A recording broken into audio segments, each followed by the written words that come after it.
주일 아침입니다. 오늘도 하나님의 전에 나온 성도 여러분 사랑하고 축복합니다. 늘 건강하시고 또 여러분이 기도하는 제목들 주님 안에 이루어지고 또 여러분의 삶 속에 더 나았고 더 성숙된 그런 축복된 삶이 있게 되기를 주님의 이름으로 축복합니다. 오늘 본문 말씀 이사야서이고요. 이사야는 선지자, 예언자입니다. 남왕국 유다의 예언자이고요. BC 739년부터 BC 680년까지 약 60년 동안 예언 활동을 했던 예언자입니다. 예언자는요, 자기 이야기를 하지 않습니다. 예언자는 자신이 판단한 것을 말하지 않습니다. 예언자는 하나님이 주신 말씀, 그 말씀만 선포하는 자가 예언자입니다. 이사야 1장 2절 말씀 다 함께 읽겠습니다. 하늘이여 들으라, 땅이여 귀를 기울이라. 여호와께서 말씀하시기를 내가 자식을 양육하였거늘 그들이 나를 거역하였도다. 아멘. 지금 하나님 주신 말씀을 선포하고 있어요. 그런데 선포의 가장 큰 줄기는 남왕국 유다가 하나님을 거역했다는 겁니다. 타락하고 우상 숭배하고 하나님을 너무너무 멀리 했다는 겁니다. 이사야는 하나님의 말씀을 받으면서 찢어지는 고통을 느꼈던 사람입니다. 왜냐하면 내 나라가 멸망할 거다. 그걸 예언하고 있거든요. 하나님의 곁을 떠난 남왕국 유다는 결국 멸망하게 될 것이고 바벨론에 의해서 찢겨지고 붙잡혀가게 될 거다. 이런 고통스러운 예언을 했던 선지자입니다. 이사야 39장 6절과 7절 말씀 다 함께 읽겠습니다. 보라 날이 이르리니 내 집에 있는 모든 소유와 내 조상들이 오늘까지 쌓아둔 것이 모두 바벨론으로 옮긴 바 되고 남을 것이 없으리라. 여호와의 말이니라. 또 내게서 태어날 자손 중에서 몇이 사로잡혀 바벨론 왕궁의 환관이 되리라. 아멘. 얼마나 고통스럽겠어요. 여러분 생각해 보세요. 우리 대한민국이 이제 얼마 안 있어 멸망합니다.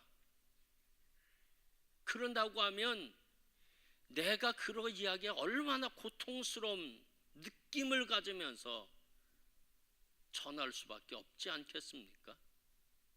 이사야도 똑같다는 겁니다. 이 나라가 위기 속에 있습니다. 이 나라가 앞으로 바벨론에 의해 멸망하게 될 겁니다. 당신들은 하나님의 곁을 떠났습니다. 그러니까 무엇을 외치는 거예요? 돌아오라는 거예요. 회개하라고 하는 거예요. 하나님을 의뢰하고 신뢰하라는 거예요. 그런데 그들은요, 위기 속에 있을 때 하나님을 신뢰하기보다는 세상 나라를 의지하게 됩니다. 이사야 31장 1절 말씀 다 함께 읽겠습니다. 도움을 구하러 애굽으로 내려가는 자들은 화 있을진저 그들은 말을 의지하며 병거의 많음과 마병의 심히 강함을 의지하고 이스라엘의 거룩하신 이를 앙모하지 아니하며 여호와를 구하지 아니하니. 하나님께 돌아오라고 외치는데 그들은 하나님께 돌아오기보다는 군사력이 큰 애굽 땅과 동맹을 맺었다는 겁니다. 어떻게 됐을까요? 애굽 도와줬을까요? 아니에요. BC 586년 남왕국이 바벨론에 의해서 멸망당할 때 애굽과 남왕의 유다는 동맹을 맺었지만 한 명의 군사도 보내지 않았습니다. 결국 남왕의 유다는 그 후에 멸망하게 됩니다. 오늘 이사야가 예언했던 대로 바벨론이라는 나라에 멸망하게 됩니다.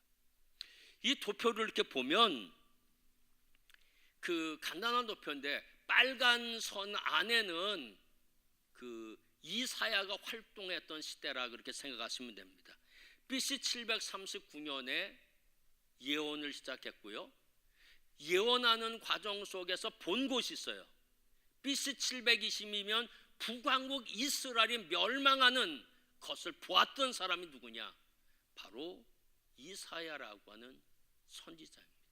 그리고 BC 680년에 예언을 종료하게 되는데 결국 그 예언의 내용은 회개하라고 하나님 앞에 돌아오라는 거고, 그렇지 않으면 바벨론에 의해 멸망되고 바벨론에 의해서 사람들이 붙잡혀갈 거다, 그 예언을 했거든요.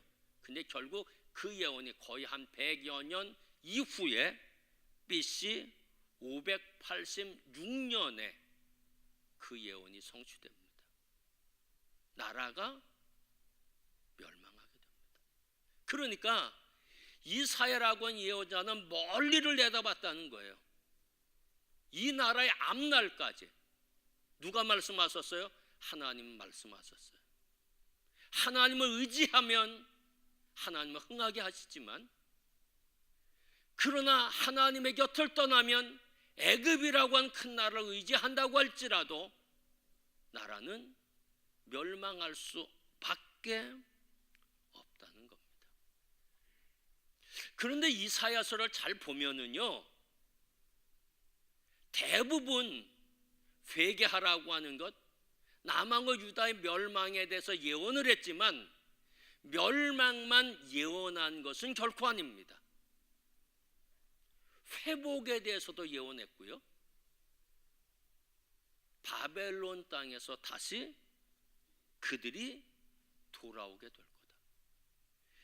바벨론 땅으로 붙잡혀가지만 BC 586년에, 그렇지만 나라가 다시 회복해서 돌아오게 될 거다 예언했는데, 저 도표에 있듯이 BC 537년에 결국 고레스 왕에 의해서 칙령이 발표되고 다시 회복해서 돌아오게 됩니다. 오늘 이사야서 100년 전에 쓰여진 말씀인데도 그 말씀이 기록되고 있습니다. 이사야 43장 5절과 6절 말씀 다 함께 읽겠습니다. 두려워하지 말라, 내가 너와 함께하여 내 자손을 동쪽에서부터 오게 하며 서쪽에서부터 너를, 내가 북쪽에게 이르기를 내놓으라, 남쪽에게 이르기를 가두어 두지 말라. 내 아들들을 먼 곳에서 이끌며 내 딸들을 땅끝에서 오게 하며. 아멘. 남왕과 유다가 멸망하면서 많은 사람이 디아스포라, 흩어져 버리고 말았습니다. 그리고 바벨론으로 붙잡혀간 사람들도 많이 있고 흩어진 사람도 많이 있는데 동서남북에서 돌아오게 될 것이고, 바벨론에 붙잡혀 있던 사람들도 다시 동쪽에서부터 그들을 예루살렘으로 귀환하게 될 것이라고 말씀하고 계십니다. 왜 그럴까요? 왜 하나님은 이스라엘을 멸망할 것을 예언했지만 다시 회복해 하셨을까요? 왜 그랬을까요? 하나님은 그들과 언약을 맺었기 때문에. 그들이 타락했지만 그들은 여전히 내 아들이고 내 딸이기 때문에 하나님은 그들을 회복해 하셨다는 겁니다. 오늘 이사야서 43장은 이렇게 시작하고 있습니다. 1절 말씀 다 함께 읽겠습니다. 야곱아, 너를 창조하신 여호와께서 지금 말씀하시느니라. 이스라엘아, 너를 지으신 이가 말씀하시느니라. 너는 두려워하지 말라. 내가 너를 구속하였고 내가 너를 지명하여 불렀나니 너는 내 것이라. 왜 하나님이 회복해 하신다고 말씀하실까요? 그리고 왜 BC 537년 왜 회복해 하셨을까요? 이스라엘은요, 남왕의 유다는요, 그래도 하나님의 것이라는 겁니다. 하나님의 딸이고 하나님의 아들이라는 겁니다. 하나님이 만드셨고 하나님이 창조하셨다는 겁니다. 그래서 오늘 이렇게 말씀하고 계시죠. 야곱아, 너를 창조하신 여호와께서 지금 말씀하시느니라. 성경 보면은요, 딱 의미가 있어요. 야곱아, 야곱이라는 뜻 여러분 알고 계시죠? 발꿈치를 잡은 자, 빼앗는 자, 사기꾼, 속이는 자, 그런 뜻을 갖고 있잖아요. 여러분, 실제로 이삭의 아들 야곱이 어떠했나요? 그 이름대로요, 속이는 자였습니다. 형 에서가 배고픈 틈을 타서 장자권을 탈취하죠. 아버지를 속여 먹습니다. 눈이 다 어두운 아버지 속여 먹어서 형 에서가 받아야 될 축복을 몽땅 가로챘던 사람이 누군가요? 바로 야곱이라는 겁니다. 그런데 하나님은 이스라엘을 지금 야곱이라고 호칭하고 있습니다. 무엇이에요? 무슨 뜻이에요? 약삭 빠른 자라는 겁니다. 속이는 자라는 겁니다. 죄인이라는 겁니다. 하나님을 의지하기보다는 어떻게 했나요? 이스라엘 남왕의 유다는요, 애굽을 의지하잖아요. 결국 인본주의적인 것이 너무너무 많았던 남왕국 유다의 모습을 야곱이라고 표현하고 있습니다. 허물이 많고 약점이 있고 죄악이 많이 있다는 겁니다.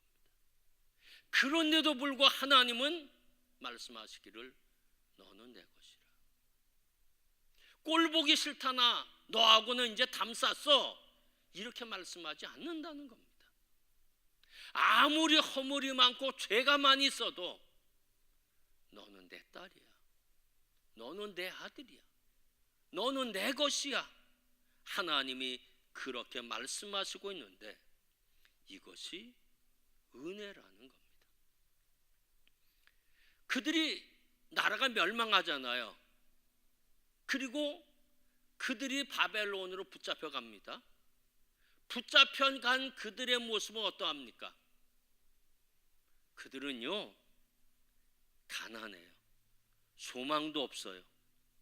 사람 노릇도 못해요.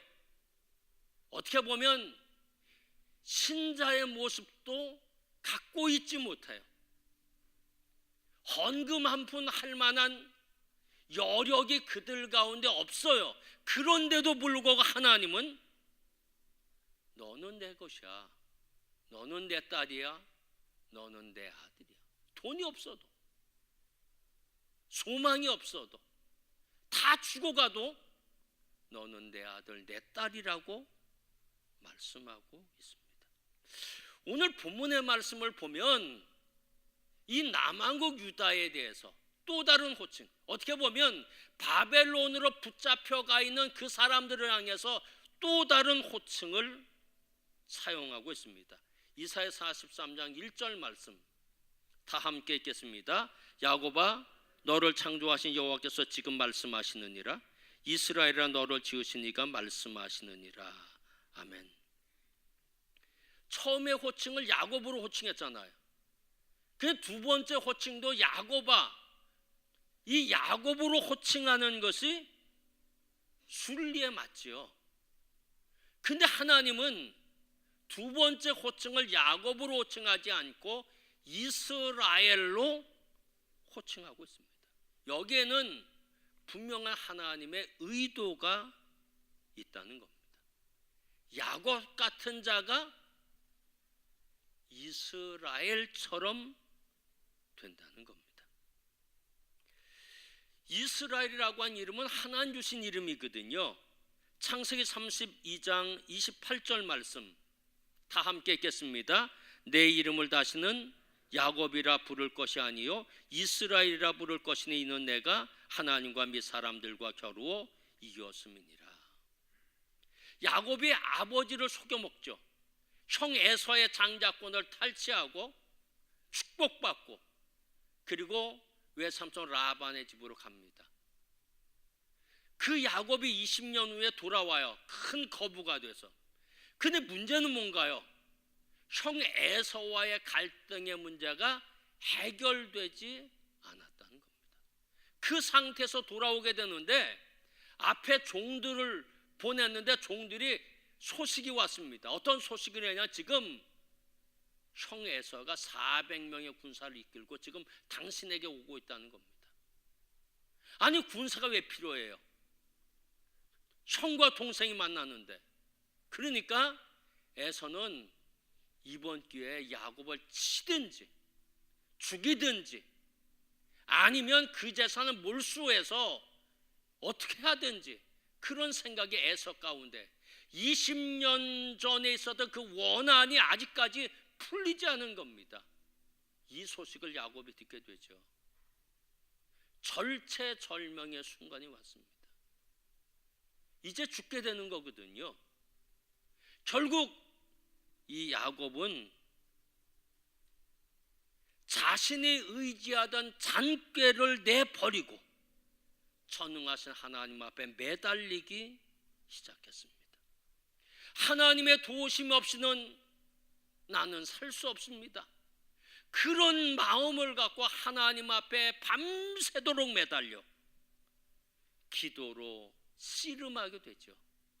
그때 하나님이 그 기도, 밤새도록 씨름하며 기도하는 야곱의 모습을 보면서 너의 이름은 야곱이라고 하지 말고 이스라엘이라 하라.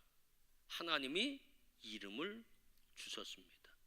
그래서 이스라엘이라고 하는 이름은 하나님과 겨루어 이겼다 라고 하는 뜻을 갖고 있습니다. 다시 말하면 하나님을 붙잡고 놓지 않았다, 기도에서 승리했다, 그런 의미의 뜻이 이스라엘이라고 하는 이름 속에 깃들어 있다는 겁니다. 여러분, 이름이 바뀌었다고 하는 것은 뭔가요? 그의 삶, 그의 신분, 그의 인격이 변화됐다는 겁니다. 간교한 야곱이 하나님의 사람 이스라엘이 된 것이고요, 실패의 야곱이 영적 승리의 이스라엘이 되었다는 겁니다. 그 이름을 하나님은 완전히 망한 남왕의 유다 백성들에게, 아니면 바벨론에 붙잡혀 있는 사람들에게 이스라엘이라고 하는 칭호를 붙이고 있다는 겁니다. 이스라엘은 언약의 상속자입니다. 이스라엘은 구원을 받은 자입니다. 이스라엘이라고 하는 사람은 결국 하나님의 사람으로 우뚝 세워졌던 사람인데, 오늘 유다 백성들, 특별히 바벨론에 붙잡혀 있는 그들을 향해서 이스라엘이라고 하는 호칭을 사용하고 있다는 겁니다. 사실 그들의 실상은 이스라엘이 아니잖아요. 왜? 희망이 없어요. 바벨론 붙잡혀 갔어요. 포로 생활해요. 희망이 없어요. 소망이 없어요. 그들의 힘으로는 바벨론은 이길 수 없어요. 바벨론 땅에서 한 걸음도 나갈 수도 없어요. 구원을 기대할 수 없어요. 그들이 처해 있는 상황은 절망적이고 전혀 소망이 없다는 겁니다. 그런 그들을 향해서 하나님은 이렇게 말씀합니다. 너는 두려워하지 말라. 내가 너를 구속하였고 내가 너를 지명하여 불렀나니 너는 내 것이라. 너는 내 것이야. 그러니까 네가 해야 할 것은 두려워하지 않는 거야. 두려워하지 마. 너는 내 것이기 때문에. 이사야서 말씀 보면은요, 이 후반 쪽만 봐도 두려워하지 말라고 하는 말씀이 굉장히 많이 있어요. 이사야 43장 5절, 41장 10절, 13절, 14절, 44장 1절, 8절. 두려워하지 말라, 두려워하지 말라, 두려워하지 말라 계속 쓰고 있어요. 그 의미는 뭔가요? 그만큼 그들의 상황은 절망적이라는 겁니다. 절망적이기 때문에 그들은 두려워하고 있다는 겁니다. 회복할 수 없는 상황이고요, 일어설 수 없는 상황이 그들 가운데 있다는 겁니다. 사랑하는 성도 여러분, 하나님의 백성이 된다고 하는 것은 세상의 모든 환난으로부터 면제됨을 의미하고 있지는 않습니다. 하나님의 백성이 된다고 하는 것은 혹독한 고통에서 제외되는 것이 아니라는 겁니다. 절망적 상황에서 제외되는 것이 아니라는 겁니다. 면제받는 것이 아니라는 겁니다. 하나님의 백성이 된다는 의미는 혹독한 고통도 와줘요. 절망적 상황도 와질 수 있어요. 그러나 하나님의 백성은 그들 가운데 하나님이 함께 계세요. 그리고 내가 너와 함께 있을 거고, 내가 너를 도울 거고, 내가 이 참혹한 현실 속에 있지만 너를 구원하실 것이라고 한 메시지를 하나님은 주신다는 겁니다. 이사야 43장 2절 말씀 다 함께 읽겠습니다. 내가 물 가운데로 지날 때 내가 너와 함께 할 것이라. 강을 건널 때 물이 너를 침몰하지 못할 것이며 내가 불 가운데도 지날 때 타지도 아니할 것이며 불꽃이 너를 사르지도 못하리니. 아멘. 물과 불은 혹독한 고난을 의미하거든요. 물 속에도 불 속에도 혹독한 고난이거든요. 그것이 하나님 백성에도 와진다는 거예요. 그리스도인에게도 와질 수 있다는 거예요. 남한국 유다 백성들에게 혹독한 고난, 나라가 멸망하잖아요. 바벨론을 붙잡혀 가잖아요. 물 같은 불 같은 혹독한 고난이 있어요. 하나님 백성에게도 마찬가지예요. 그렇지만 하나님은 떠나지 않는다는 겁니다. 함께 할 것이고 동행할 것이고, 그리고 우리에게 말씀하십니다. 그런 상황에서도 너는 내 것이야. 그러니까 두려워하지 마. 반드시 내가 너를 구속할 것이다. 내가 너를 구원해 줄 거야. 물 속에서 구원할 것이고, 불 속에서 구원할 것이고, 바벨론 속에서 구원할 것이고, 내가 반드시 회복하도록 도와주실 거야. 이것이 오늘 본문이 주시는 말씀입니다. 어떻게 됐을까요? 하나님은 이사야 선지자를 통해서 나라가 멸망할 것을 예언했어요.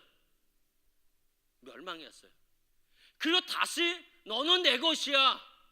물 속에서도 불 속에 내가 너를 건져줄 거야 말씀했는데 어떻게 됐을까요? 우리 도표 한번 보여주실래요?